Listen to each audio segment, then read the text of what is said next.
ب2 حبة من البيض هتعملي كل الكمية دي من الكب كيك، والمقادير بسيطة جدا وان شاء الله هيطلع معاكي سهل وبسيط ومش هياخد منك اي وقت. هنحشيه من جوه بصوص الشوكولاتة السريع وان شاء الله هيطلع معاكي تحفة جدا. تعالوا نبدأ بالمقادير ونقول اللهم صل وسلم وبارك عليك يا رسول الله.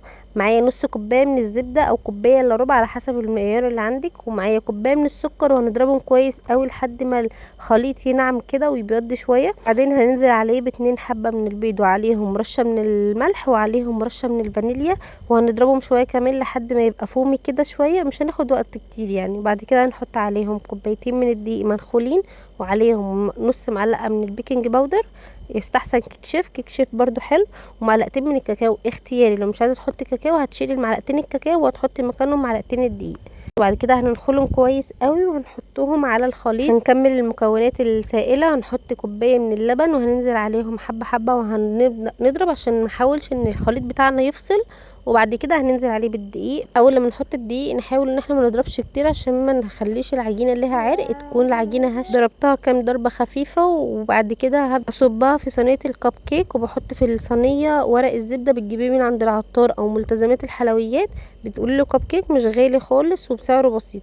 وابدا عشان خاطر يعني ما تقعديش تاخدي بالمجرفه او بالمعلقه، بحط كيس الحلواني او كيس المطبخ اللي هو بتاع التلاجة العادي، مش شرط الكيس دوت، اي كيس بس عشان خاطر تبقي متحكمه في العجينه وتحطي المقدار المظبوط. وببدا اظبط بس كده الورق وبحطه في الفرن على طول، درجه الحراره على 170، ما بياخدش معاكي اكتر من 12 دقيقة بالظبط وتطلعي، عشان هي طبعا الكمية بسيطة. وكملت بقية العجينة في كبات اللي هي السيليكون، لو مش عندك هتستني بس تطلعي، لو انت عندك صينيتين، لو مش عندك هتطلعي الدور دوت وتدخلي الدور التاني. وبعد كده بدأت افرغه يكون بس برد شوية، هدي كده شوية، فرغته باي حاجة بقى عندك، يعني مثلا معلقة صغيرة اي حاجة. وبعد كده ببدأ افرغه بالراحة، وهحط صوص الشوكولاتة. احنا عملنا صوص الشوكولاتة كتير قوي مع بعض في الفيديوهات اللي قبل كده، مش هياخد معاكي اي وقت. وسيبيه، اهم حاجه يكون الكيكه تكون بردت علشان ما تحطي الصوص ما تسيحش، يبقى لسه ماسك قوامه كده. وبعد كده زينته بحاجات بسيطه قوي، بنص كوبايه من الكريم الشانتيه. عملت لك الكميه دي كلها وما شاء الله ما خدتش معايا وقت خالص. هما بس عندي اطفال بيحبوا يكون عليها كريمه وصوص شوكولاته كده، حبيت اكملها. انت بقى عندك براحتك، عايزه تكملي الخطوه دي براحتك. بس بالباقي اللي احنا فرغنا بيه الكيكه، بنعمل كيك بوبس. بناخد العجينه اللي هي بتاعت الكيكه وحطيتها عليها بقيه الصوص بتاع الشوكولاته، وببدا اعملها كور صغيره على قد ما اقدر، عشان دي كيك بوبس بتبقى طعمها لذيذ قوي، واحلى احلى حاجه ممكن تعمليها بجد، ما بتاخدش معاكي وقت وسهله.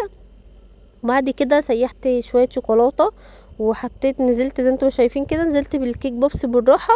يعني ايه؟ عشان خاطر بس اهم حاجه تكوني حطاها في التلاجة شويه، بحيث ان هي تنزلي بالشوكولاته تمسك على طول فيها، ما تاخدش معاكي وقت. وتزينيها باي حاجه بقى عندك، فورماسيل عندك، اي حاجه كده بتاعت الاطفال، شوكولاته شيبس، حاجات كده اللي هي الاطفال بيحبوها تزيني بيها. انا حطيت عليها شوكولاته شيبس بس ما مسكتش عشان هي ما لحقتش تسقع.